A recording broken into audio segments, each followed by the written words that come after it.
Comenzó oficialmente el Mundial de Qatar 2022 y nuevamente la polémica está por encima del deleite deportivo. El mundo occidental se ha cerrado en cierta manera en un bloque para recriminar a la sede de la Copa del Mundo por su desempeño en materia de derechos laborales con los llamados empleados golondrinas y de derechos humanos y derechos de las minorías. Pero ¿es la sociedad occidental el estandarte y el ejemplo a seguir con toda la capacidad moral para exigir y criticar a Qatar? La doble moral de la sociedad occidental ha quedado expuesta una vez más en esta competencia deportiva. Y lo peor aún, la incapacidad del mundo occidental de aceptar y tolerar que Qatar es un país con una cultura, una cosmovisión y una perspectiva de su lugar en el mundo que Occidente no ha podido entender, o por lo menos le ha costado un poco entenderlo. Solo lo ha comprendido cuando llega la hora de negociar por gas o por petróleo. Ahí sí se ponen de acuerdo. El último en echarle más leña a esta hoguera fue el presidente de la FIFA, Gianni Infantino, quien en unas declaraciones destacó los avances experimentados en Qatar en materia social y también en materia de los derechos humanos. Escuchemos. Hoy me siento catarí, hoy me siento árabe, hoy me siento africano, hoy me siento gay, hoy me siento discapacitado, hoy me siento un trabajador migrante. ¿Cuántos de estos empresarios, empresas europeas u occidentales, cuántas de ellas han abordado los derechos de los trabajadores migrantes? Esta lección moral que da unilateral es pura hipocresía. It's just hypocrisy. Pues las declaraciones de Infantino avivaron el debate sobre el hecho de que Qatar sea la sede de un evento que es netamente deportivo, pero también es un evento que es netamente occidental.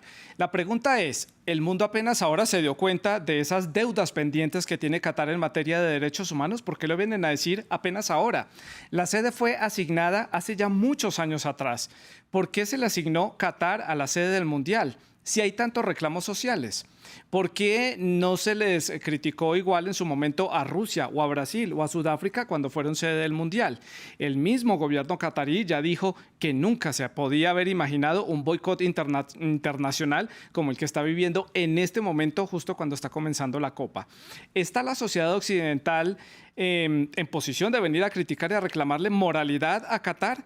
El Mundial de la Hipocresía es nuestro tema de debate en France 24 y hacemos este programa porque semanas atrás hicimos también un debate en el que analizamos todas estas controversias y críticas que había sobre Qatar. Por eso vale la pena ver la otra cara de la moneda. ¿En qué está fallando la sociedad occidental a la hora de tener un poco de tolerancia, apertura y entender que Qatar es un país musulmán que está en Medio Oriente y que tal vez no está dentro de la cosmovisión del mundo occidental? Para analizar este tema hemos invitado a Santiago Mena. Él es asistente de investigación para las Américas en Human Rights Watch. Él se conecta desde la ciudad de Montevideo, en Uruguay. Y también está con nosotros Julio Chiapetta. Él es periodista especializado en temas deportivos. Ustedes, nuestros televidentes, también pueden ser parte de este debate. Pueden dejar todos los comentarios y las preguntas a través de las redes sociales. Estamos en Twitter, en Facebook, en Instagram. Nos encuentran como @eldebate_F24, @Santilogo, que es mi cuenta personal. La etiqueta para que dejen los comentarios es #ElDebateF24. No se olviden también que todos los contenidos del programa también están disponibles en Apple Podcast. Estamos también en Spotify, en Deezer y en TuneIn. Muy bien, le doy la bienvenida entonces a Santiago para comenzar este debate y conocer las posiciones en torno a este tema. Y comienzo entonces, Santiago, bienvenido al programa, retomando esas palabras, esas declaraciones de Gianni Infantino. ¿Qué balance puede hacer usted de estas declaraciones donde le recrimina mucho la posición que está tomando el mundo occidental con todo este sartal de críticas hacia Qatar? Muchas gracias, Santiago. Gracias por tenerme en el programa. Sí, las declaraciones de Infantino son extrañas. Es un poco esta crítica a la posición de Occidente. Yo quiero dejar bien en claro, Human Rights Watch viene documentando la situación de derechos humanos y monitoreando esta situación en Qatar ya desde antes de 2010, que es cuando la FIFA le da, a pesar de los pésimos antecedentes en materia de derechos humanos, los derechos para ser anfitrión del Mundial a Qatar.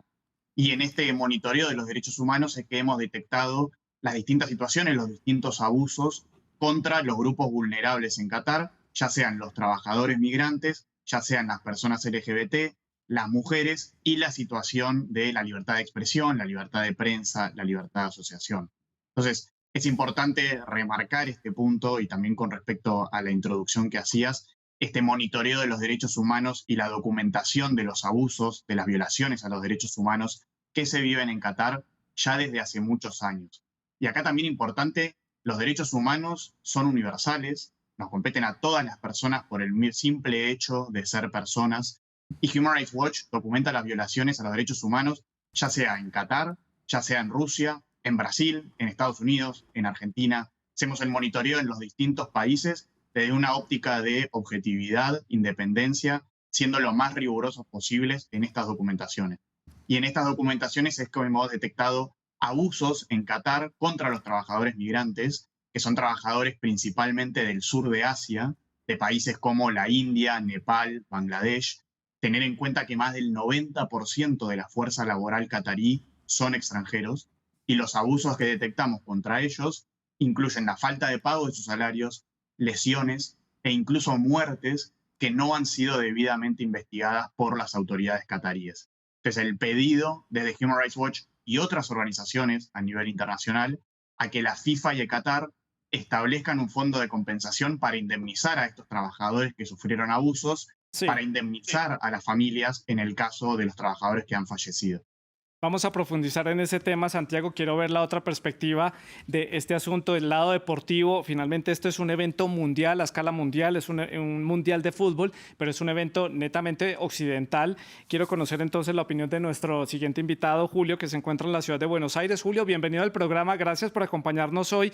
¿Y cuál es su análisis de las declaraciones que da Gianni Infantino sobre esta forma en que el mundo occidental ha manejado el tema de los derechos humanos en Qatar y digamos que este boicot que ha habido a lo largo de los últimos días contra esta sede de la Copa del Mundo? Hola Santiago, buenas noches, gracias por la invitación. Yo le preguntaría al señor Gianni Infantino, o le recordaría, mejor dicho, un viejo refrán que dice: lo que empieza mal termina mal. Y le recomendaría también que vea el documental Los hombres que compraron la Copa del Mundo, basado en la investigación de dos periodistas del Sunday Times ingleses que dieron inicio a lo que se conoció como el FIFA Gate. Así está documentado explícitamente por qué Qatar fue sede de este Mundial 2022. Partiendo de esa base, entonces ahí no podemos hablar de hipocresía de Occidente, sino de un hecho turbio que le otorgó la sede al país árabe. Julio, en ese orden de ideas, entonces, ¿qué pensaba la FIFA o por lo menos qué fue lo que dijo ante la comunidad internacional para haber seleccionado a Qatar como la sede del Mundial? ¿Cuáles fueron los argumentos? Los argumentos se ven en el documental. Primero Sarkozy presionando a Michel Platini para que apoye a Qatar a cambio de que los cataríes se hagan cargo de su club favorito, el PSG, cosa que ocurrió, y también la compra de 50 Airbus del gobierno catarí al gobierno francés. También se expresa en ese documental cómo Joseph Blatter resistió hasta último momento, hasta dimitir, la sede de Qatar elegida, diciendo que el Mundial podía jugarse en otra fecha, como finalmente ocurrió. No se juega a mitad de temporada, como es habitual, sino por primera y creo que única vez en la historia de los mundiales, se juega a final de temporada, con la consecuencia que ha tenido en los futbolistas, con la gran cantidad de lesionados. No hace falta nombrar que Benzema se pierde el Mundial, Pogba se pierde el Mundial, Sadio Mané se pierde el Mundial, Gio Lo Celso se pierde el Mundial. ¿Por qué? Porque en octubre fue un mes masacre, se jugaba cada 3 días por cosas importantes, tanto en la temporada europea como en el resto del mundo. Claro. Santiago, hay algo que yo quiero entender. Regreso con nuestro invitado en la ciudad de Montevideo. Usted me decía en su intervención anterior que ya desde hace un buen tiempo han venido estudiando esas deficiencias en cuanto al manejo de los empleados extranjeros en Qatar, la falta de cuidado a la hora de garantizar derechos humanos para algunas de las minorías o para algunos sectores de la sociedad qatarí. Esto no es nuevo entonces. ¿Por qué apenas hasta ahora se arma un escándalo internacional por estas denuncias que están haciendo, cuando ustedes vienen haciendo un recuento, una investigación de años atrás, antes del 2010, cuando Qatar recibió la sede de la Copa? No, obviamente Santiago, mientras se acerca y ahora que ya estamos jugando el Mundial, crece el interés de la comunidad internacional en saber qué es lo que pasa. Entonces también, por un lado, muchas de las preguntas vienen, ¿qué va a pasar con respecto a los hinchas, a las delegaciones internacionales que visiten Qatar durante el Mundial? Y eso creo que es una oportunidad. Sí, no, ¿me escucha ahí? Sí, perfecto, adelante. Ah, sí, no, que eso es una oportunidad para que la comunidad internacional tenga noción sobre qué es lo que pasa en Qatar en el día a día. No solo durante el Mundial, y es donde van a estar los ojos, sino qué es lo que ha pasado antes y qué es lo que va a pasar durante. Entonces también ahí es importante hablar de cuál va a ser el legado de este Mundial. Si el legado de este Mundial va a ser los abusos laborales, va a ser la represión contra minorías como las mujeres, como las personas LGBT, o si el legado de este Mundial, y por eso el empuje para que FIFA, para que Qatar tomen medidas y hagan cambios estructurales, Sí. van a ser reformas a largo plazo que garanticen los derechos de estas personas, que garanticen que los trabajadores migrantes no vean más abusos, tengan mejores condiciones laborales, que las mujeres puedan ejercer sus derechos libremente, que las personas Santiago, LGBT tengan respetados sus derechos. pero ¿por qué eso no se exigió antes? ¿Por qué ahora? ¿Por qué no exigirlo antes para que cuando llegara a la sede del Mundial y comenzara el Mundial, haber visto los cambios y haber dicho, bueno, Qatar hizo en 15 años una transformación debido a estas críticas a nivel internacional y aquí se ven los resultados? ¿Por qué justo ahora? No, sí, yo creo que un gran sector de la comunidad internacional ya venía exigiendo estos cambios. Lo que pasa es que creo que es común con respecto a los medios y el interés de la opinión pública, mientras más se acercaba el Mundial y ahora que está sucediendo el Mundial, ese interés en saber qué es lo que pasa en Qatar crece. Entonces, si bien criticamos la decisión de la FIFA en 2010 de, con los pésimos antecedentes que tenía Qatar, darle los derechos para ser anfitrión, ahora nos sirve como una oportunidad para que la comunidad internacional vea qué es lo que pasa, qué es lo que viven día a día los cataríes, y la excusa con los hinchas, con las delegaciones Sí. internacionales que lo visitan, también experimentar en carne propia y ver qué es lo que sucede en ese país. Ya regreso con usted, Santiago. Quiero preguntarle a Julio en la ciudad de Buenos Aires sobre el impacto que tiene esto a nivel deportivo, a nivel del disfrute de deporte, de una competencia sana, porque se critica a las selecciones que van a ir, se critica a los deportistas, a los futbolistas que son estrellas a nivel internacional porque están jugando en territorio catarí. También se les está recriminando mucho a las selecciones, a los países que van a jugar y a los jugadores. ¿Esto cómo va en detrimento del deporte como tal? En eso concuerdo con vos, se le pide a los jugadores lo que no hacen los dirigentes, se le pide a los artistas. Algunos se negaron a participar de la ceremonia inaugural, figuras como Rod Stewart, Dua Lipa o Shakira. Maluma participó el sábado en el Fan Festival y no el domingo en la ceremonia inaugural, que fue muy insulsa. No sé qué te pareció a vos, Santiago, pero me pareció que no fue una ceremonia inaugural futbolística, sino me pareció más un show de Coldplay con las luces de colores y los efectos luminosos. Futbolísticamente, hasta ahora lo que se vio fue auspicioso, porque se vieron muchos goles en las dos primeras jornadas, algunas selecciones que sorprendieron, por ejemplo, Estados Unidos hoy en el primer tiempo ante Gales, y Inglaterra, que dio un festival. Sí. También lo que se ve en lo deportivo es que algunas selecciones se animan a enfrentar a las autoridades de la FIFA que amenazan con sanciones a los que protesten, y por ejemplo la selección de Inglaterra se arrodilló antes del partido en protesta contra el racismo, y la de Irán no cantó el himno en repudio a lo que está sucediendo con las mujeres en su país. Esas son pequeñas muestras que ayudan a visibilizar todos los atropellos a los derechos humanos que Santiago, en Montevideo, en Uruguay, estaba reseñando muy, pero muy bien. Santiago, uno mira la coyuntura internacional en este momento y ve que hay una crisis energética importante, sobre todo para el hemisferio norte, que está a la puerta del inicio del invierno boreal. Estamos hablando de Europa, Estados Unidos, Canadá, países que van a tener un invierno muy difícil, sobre todo en Europa, por la falta de petróleo y gas. Sabemos que Qatar es justamente uno de los países con las mayores reservas de gas después de Rusia y de Irán.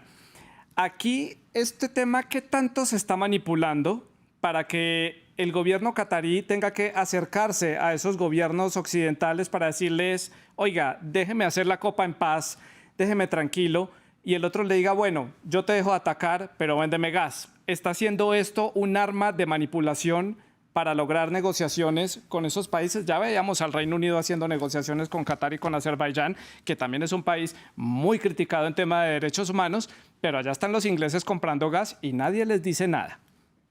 No, es importante, Santiago, que en las discusiones y en las presiones que se hacen, los derechos humanos estén en el centro de la discusión. Más allá de esta cuestión geopolítica y los intereses de los países, los derechos humanos tienen que estar en el centro de la discusión. Por eso también esta crítica a FIFA, cuando hace unas semanas le mandó una carta a las asociaciones de fútbol diciendo concéntrense en el fútbol.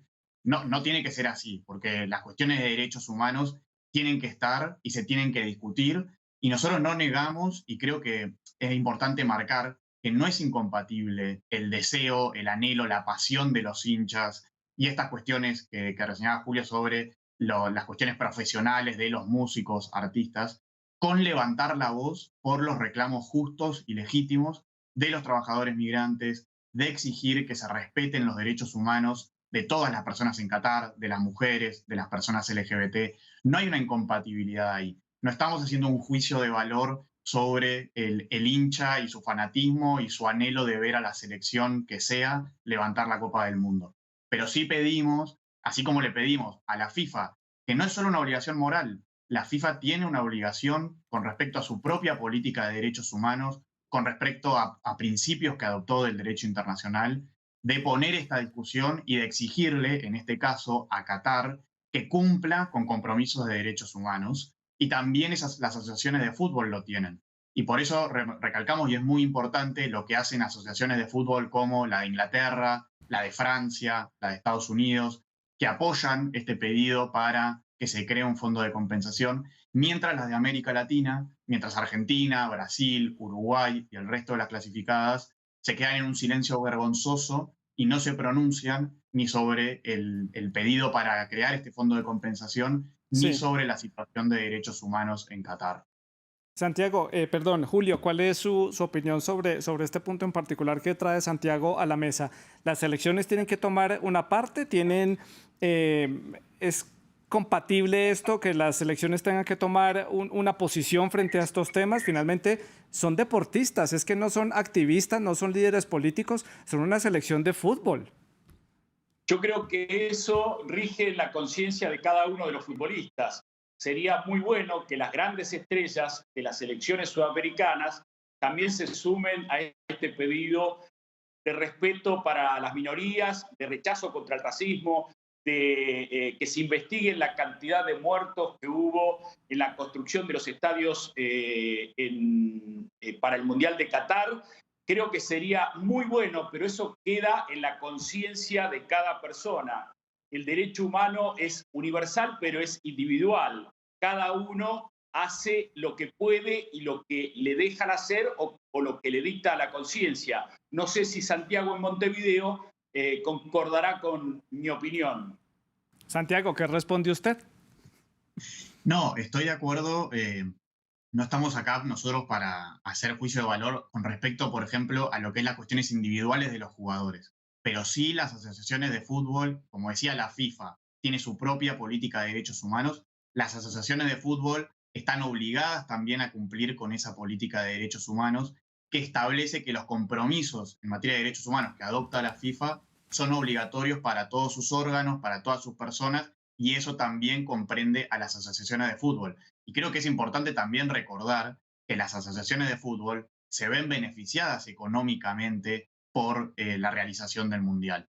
Entonces creo que hacer, por ejemplo, apoyar este pedido de que se cree un fondo de compensación a quienes hicieron posible el Mundial. O sea, estamos hablando de los trabajadores que con su esfuerzo construyeron no solo los estadios, sino también construyeron los restaurantes, los hoteles, aeropuertos, todo para que hoy disfrutemos el Mundial.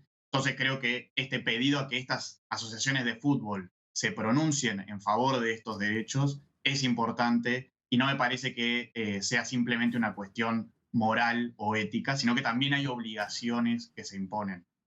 Sí, es una cuestión económica porque hasta ahora no hemos visto a ninguna asociación de fútbol decir públicamente no vamos al Mundial porque defendemos estos valores, vamos en contra de lo que sucede en Qatar, no vamos a ir. No, allá están para facturar también porque también genera plata. Entonces, también ve uno ahí esas dos caras de la moneda. Julio, en la ciudad de Buenos Aires, ustedes hablaban de los juicios individuales. Ha sido completamente inevitable que haya críticas a jugadores, por ejemplo, como Messi, a cantantes como Dua Lipa, Shakira, incluso el mismo Maluma por haberse levantado de una entrevista a la televisión israelí en la que le estaban cuestionando justamente el tema de los derechos humanos. ¿En qué momento al mundo y a la sociedad se nos desvirtuó la imagen de estas personas que son artistas, que son deportistas, no son gobernantes, ni defensores de los derechos humanos, ni activistas? Algunos de ellos lo son, muy comprometidos, pero en este caso en particular no están comprometidos con estas causas. Y la sociedad les reclama a ellos una posición cuando ellos están para otro tipo de cosas. En eso concuerdo, por eso hablaba del derecho individual. Y déjame decirte que lo que pide Santiago Mena me parece que es imposible, porque la FIFA está integrada por cada una de las federaciones. No es un ente autárquico, no es un ente independiente, está integrado por cada una. Entonces, las federaciones no se van a tirar en contra de la FIFA y no van a hacer lo que pide Santiago. Y los futbolistas harán lo que cada uno quiera hacer en cuanto a su conciencia. Por eso yo decía que me parece que es un derecho individual que cada uno se manifieste como mejor le plazca. Messi solamente quiere hablar de fútbol, dedicarse al fútbol y jugar su último mundial con la ilusión de levantar la Copa del Mundo que le fue esquiva en Brasil 2014. Después se le podrá criticar si hace algún tipo de publicidad o contrato o adhesiones a empresas cataríes. Bueno, él juega en un club que está manejado por fondos y capitales de Qatar, así que ahí ya no puede hacer absolutamente nada. ¿Qué va a hacer Messi contra los que dirigen el PSG? Sí, nada, finalmente pues es simplemente un empleado más contratado por un equipo de fútbol. Santiago, ¿qué hay de los países de procedencia de estos empleados que durante años se han trasladado a países del Golfo Pérsico, no solamente Qatar, también situaciones similares hemos visto, por ejemplo, en los Emiratos Árabes Unidos, sobre esta contratación a través de un sistema de patrocinio que hasta donde entiendo Qatar ya lo eliminó y que ya no es tan estricto a la hora de, por ejemplo, cuando el empleado quiere cambiar de trabajo o quiere abandonar el país, un sistema que es conocido como kafala. ¿Qué dicen los países para proteger a sus ciudadanos? Estoy hablando de Nepal, India, Pakistán, Bangladesh, Sri Lanka, Filipinas, donde hay miles de trabajadores de estos países en estas condiciones. ¿Han reclamado en la comunidad internacional? ¿Han reclamado ante los organismos internacionales para protegerlos? ¿O se han quedado tranquilos porque como mandan remesas a sus países, entonces la situación económica pues les conviene?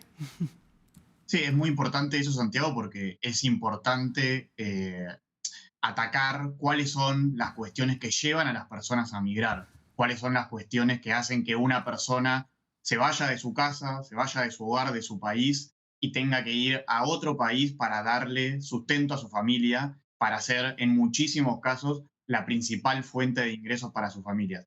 Es importante que los países de origen de los trabajadores migrantes tengan y hagan un análisis y respondan ante cuáles son las causas que llevan a esas personas a migrar.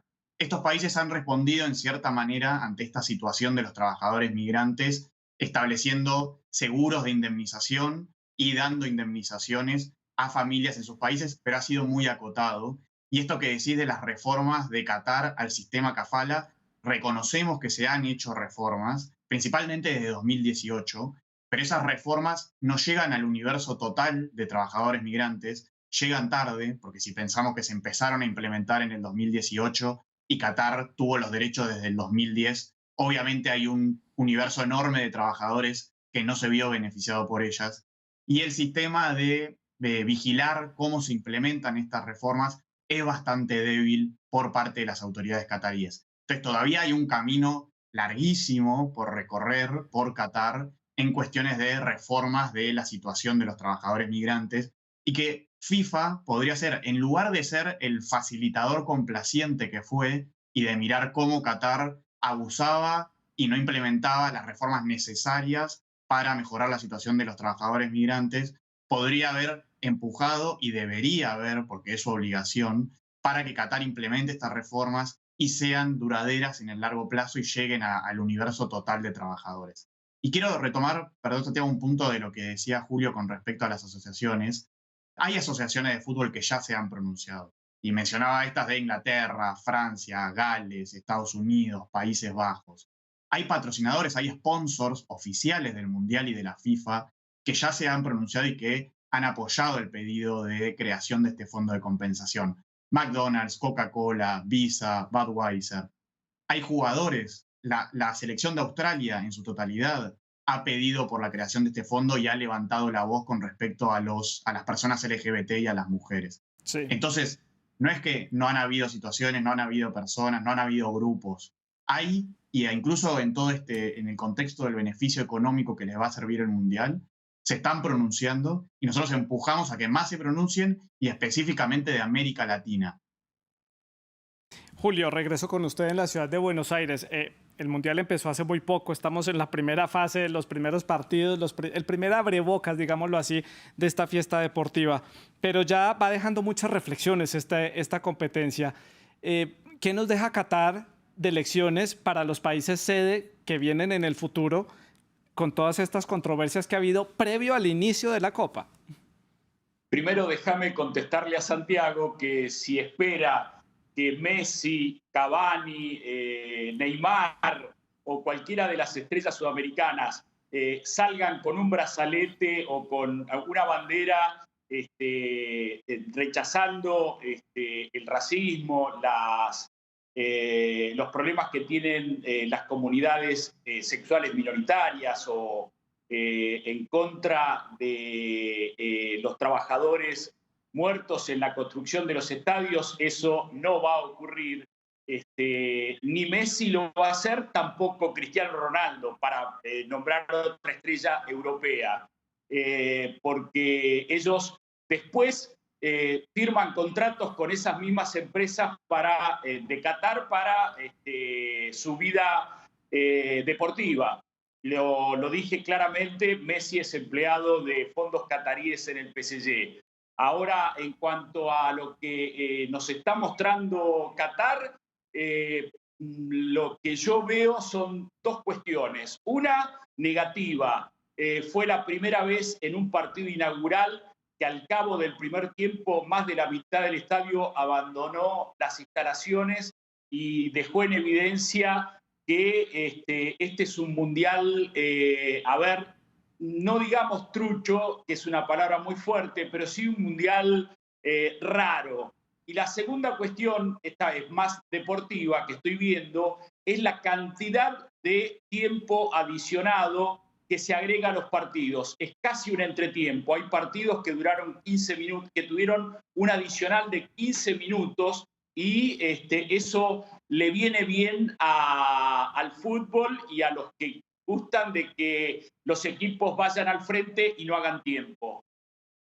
Y eso también se ve en el tiempo al aire de la producción de televisión, que también es todo un negocio, la venta de los derechos televisivos, y para los canales que transmiten este tipo de eventos, pues también implica tener un poco más de tiempo al aire, garantizando un cierto rating alto a lo largo de la transmisión, teniendo 15 minutos de más. Eso en televisión, tener un rating de 15 minutos más es impresionante para las ganancias.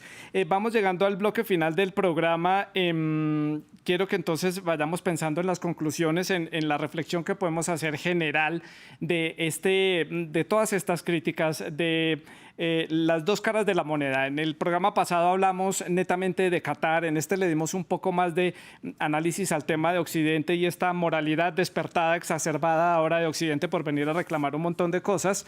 ¿Qué análisis pueden hacer ustedes para el cierre? ¿Qué conclusión les deja hasta el momento estas dos caras de la moneda? Un país tratando de ganarse un posicionamiento internacional, un peso político y deportivo internacional, y una comunidad internacional que hace críticas, y un país que tiene una deuda con los derechos humanos a nivel internacional. Santiago. Sí, a ver, yo creo, Santiago, recapitular sobre qué es lo que viven las personas en el día a día en Qatar. En Qatar las relaciones sexuales entre personas del mismo sexo están criminalizadas. Los hombres que tengan relaciones sexuales entre sí pueden enfrentar penas de prisión de hasta 7 años. En Qatar las mujeres se ven ante un sistema de tutela masculina que les exige que para las decisiones más elementales de su vida, sea casarse, sea viajar al exterior, sea acceder a un empleo público, tengan que tener el consentimiento de un hombre, sea su padre, su tío, su primo, su hermano, su esposo. Entonces, estamos hablando de un ambiente que es sumamente hostil, sumamente represivo para el ejercicio de los derechos de muchas personas. Ya hablamos sobre lo que es la cuestión de los trabajadores migrantes. Entonces, también vemos un país en el que, por ejemplo, no hay sindicatos, no hay organizaciones que defiendan los grupos de mujeres, de personas LGBT, no porque no haya esas personas en ese país, sino porque no se puede, porque está prohibido. Estamos hablando de censura y límites a lo que es la libertad de prensa, a lo que es la libertad de asociación, a lo que es la libertad de expresión. Entonces, cuando tenemos todo ese combo de cosas y vemos cómo se han manejado los actores relevantes, Sí. pues, y el principal es FIFA ante eso, es empujar desde la comunidad internacional a que los cambios que Qatar haya hecho y los que quedan por hacer se hagan, sean duraderos, sean a largo plazo, sean estructurales y vayan en el sentido de respetar el ejercicio Sí. y la garantía de los derechos humanos de todos sus habitantes. Santiago, pero eso no es una óptica, una visión de una sociedad occidental. A lo mejor Qatar no le interesa ser así. Son valores occidentales. No, yo no lo llamaría valores occidentales. Los derechos humanos son universales y los tenemos todos por el hecho de ser personas. Los tengo yo, los tenés vos y lo tienen las mujeres y las personas LGBT en Qatar. Entonces no creo que sea una cuestión de justificarse en base a la sociedad. Entonces Sí. sí creo que es importante que la comunidad internacional siga empujando para que los derechos humanos, que son universales, que son de todos, sean aplicables y puedan ser ejercidos por todos los habitantes en Qatar. Julio, su conclusión para el cierre. Mi conclusión es que hay que ponerle fin a la hipocresía. Yo no creo que después de Qatar cambie mucho la situación en suelo catarí. Por ahí la presión que está ejerciendo Occidente puede llevar a algunos pequeños cambios, pero después que termine el Mundial, Qatar va a seguir haciendo su vida como siempre y también sus negocios con los gobiernos de Occidente como siempre. Así que yo le pondría un poco de fin a la hipocresía, que se le ponga fin a la hipocresía de criticar a Qatar por un lado y después hacer negocios con el país por el otro. Me parece que también lo que deja como enseñanza es que cada vez más los derechos humanos tienen que ser respetados en todo el mundo, en Occidente y en Oriente. La conclusión de nuestros invitados desde la ciudad de Montevideo y la ciudad de Buenos Aires, yo les agradezco mucho por haber aceptado para estar aquí haciendo este análisis, estas dos caras de la moneda. Muchas gracias, Santiago, muchas gracias, Julio. Ya veremos qué nos deja este mundial. En un mes veremos las conclusiones de todo este debate y de toda esta controversia a nivel internacional, y luego ya veremos qué países van a seguir negociando con Qatar, sobre todo cuando empieza el invierno en el hemisferio norte. ¿Quién va a ir a comprarle entonces gas y se va a olvidar del tema de los derechos humanos? Ustedes pueden seguir dejando todos sus comentarios a través de las redes sociales. Es todo por el momento. En nombre del equipo les agradecemos la sintonía. La producción del programa estuvo a cargo de Giovanni Agudelo y la producción de invitados a cargo de Tania Herrera. Gracias por seguir con nosotros.